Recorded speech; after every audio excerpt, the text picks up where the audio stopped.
Okay, guys, you can't see me in this video, but the more important thing you can see is the apparatus that I'm using. What this video is going to be about is how to nebulize with hydrogen peroxide. The general consensus is to use food grade hydrogen peroxide. So we're going to start off with showing you that. You can also use the regular 3%, and I have the 3% food grade. What some people do is they buy the 35% in a larger gallon, and then they bring that down to a 3%. And that's a whole nother process, but easy to find if you need to know how to do that. The regular hydrogen peroxide as well is 3% and can be used to nebulize. I will put a link below with Dr. Mercola, and he explains how to use the regular 3%. I'm not positive if you have to add water. I don't think so. I think you just can do the 3%. I haven't had to use it yet, so I haven't looked into it, but I do have the 3% food grade one, and I've used this very successfully when I started to feel symptomatic of any kind upper respiratory wise. So it's so far it's been working really good along with some other remedies. So basically this is just a video to show you the process of nebulizing with 3% hydrogen peroxide.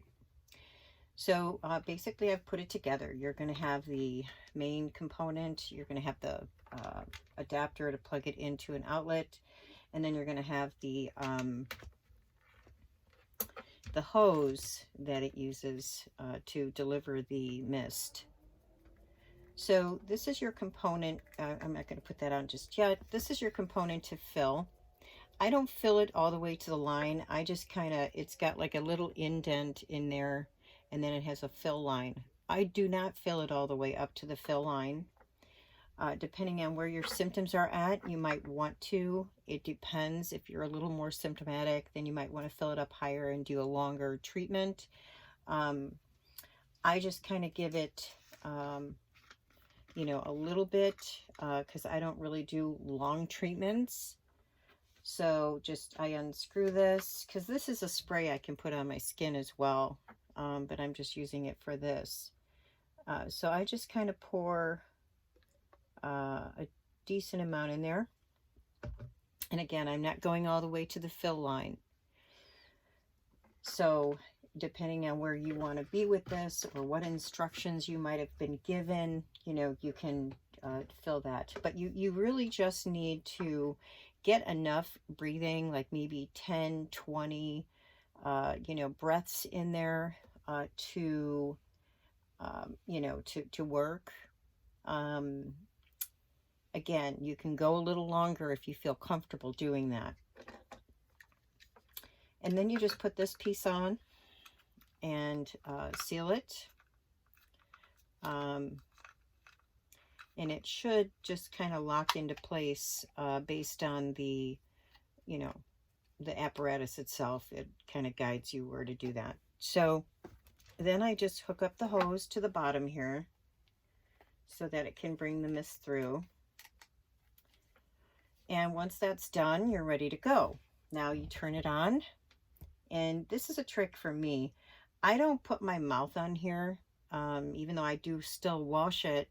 I don't put my mouth on here. It's not necessarily necessary unless you are having difficulty in your breathing. Then maybe you might want to actually put your mouth on there and do the regular kind of asthma treatment.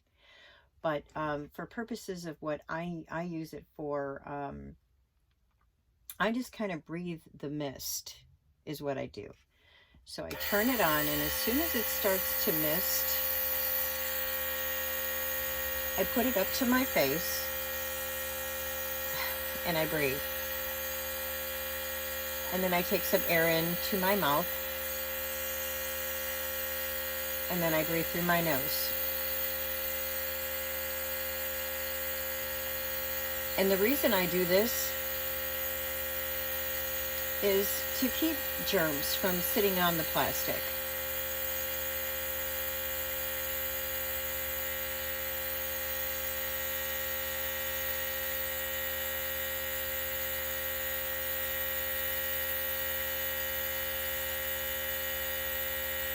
It's still reaching into the nose and into the throat area, so you're not really necessarily missing anything.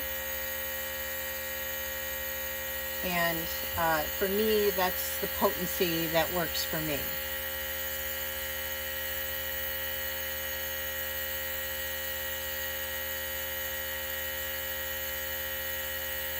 And you can do this for 10 minutes. You can do it till the fluid runs out.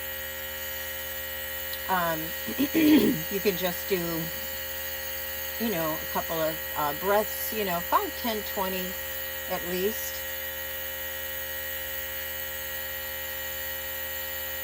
Because when you put your mouth on here and you're just breathing as normal, you know, that's the kind of recommended process that they do recommend.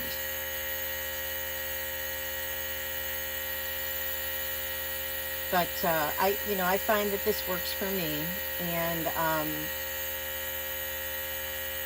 I'm just doing it, you know, for germ purposes. What if I had an emergency and somebody had to use this? You know, then my germs might be on there. Hopefully everybody has their own nebulizer, but who expected this? And it was just so sudden. So we don't always have the option to, you know, to have everything readily available.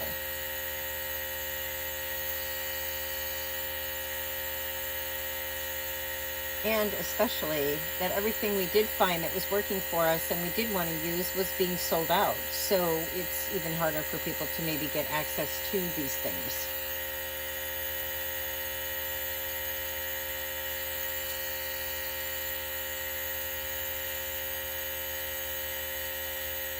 So that's the way I do it. It may seem like a waste. You know, it's kind of going in the air instead of in my lungs or my breath. But, you know, like I said, for me, that's the way I like to use it. I'll put a link below to the food grade hydrogen peroxide brand that I have. But actually, you can use any food grade that, you know, you might feel comfortable with. There's really not a specific one that's good or bad. You do want to be mindful of the company and quality control. Obviously, you know, that's important. But this is crucial. This little technique right here is crucial in helping along with this. You want to do it the very first sign of any symptoms. Sniffles, sore throat.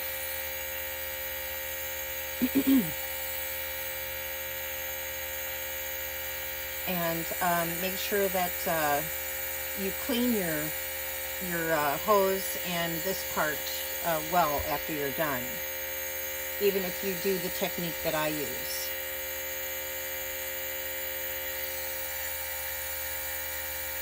And I take breaks. You know, I'm not in a crisis at the moment, so I don't.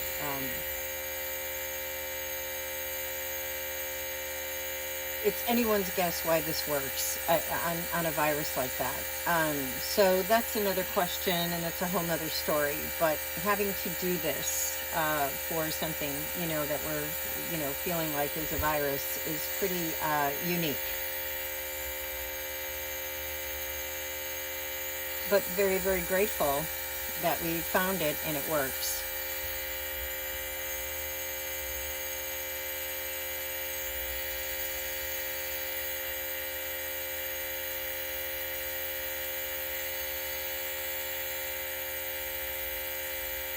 You know, I think the main aspect to this working is the stopping of the spread and allowing us to live a functional life without having to worry in the future, can I be reinfected? How is that going to affect me around my family? You know, how is that going to affect me being able to be productive in my life? And I think this is what we're all kind of worried about in general. And it's really very, you know, stressful. It's really hard not to be stressed about all this, and that can affect the immune system. So, you know, we want to do some herbs too, and I talk about that in some other videos.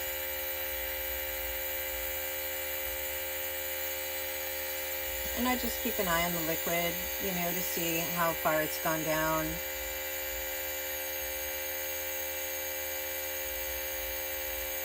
And even though you're a space away from the mouthpiece, you can still just breathe normal while the mist is blowing at your face.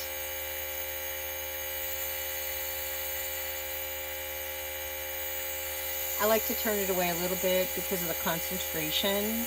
I can be kind of sensitive, so I always am more cautious about it. I don't necessarily maybe need as much, so you know, definitely work it the way you feel works best for you. You know, and because I am breathing around it, that's why I clean it really good as well. I mean, you just need to clean it anyway, but you know, anytime you're using it for this purpose. So really, that's it. I don't always even go down to the whole, you know, wait till the whole liquid is done. I try not to waste it, but I can't not fill it properly either. So I do wind up tossing out a little bit that's left over if I don't keep going with the treatment until the liquid runs out. But you certainly can. It's not...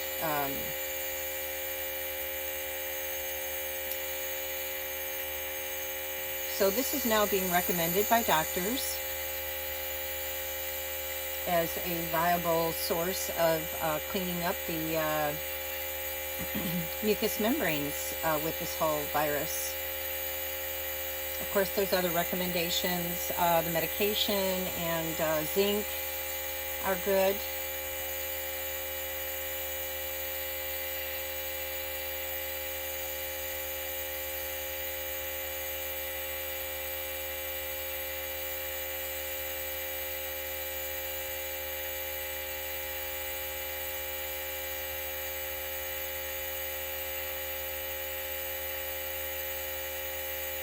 And so that's it, guys.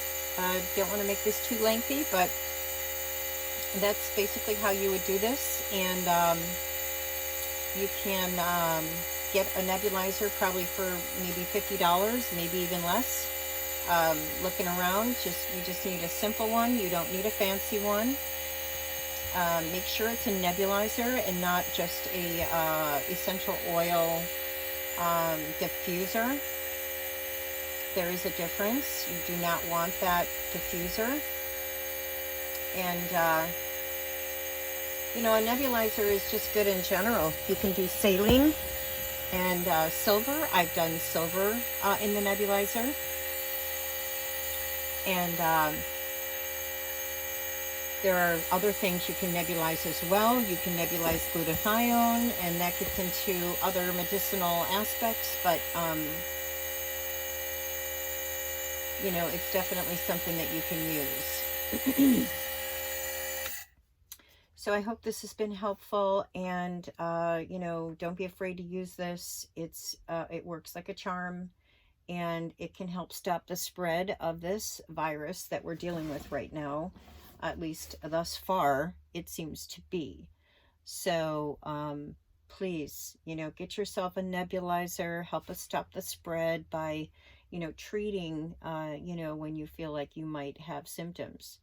And it's anyone's guess why we're being so careful, and we're really wearing masks, and we're, you know, washing our hands, and, you know, doing these things, and we're still coming down with some symptoms. That's, concerning. But nonetheless, there are ways to combat the symptoms maybe before they get into a serious place.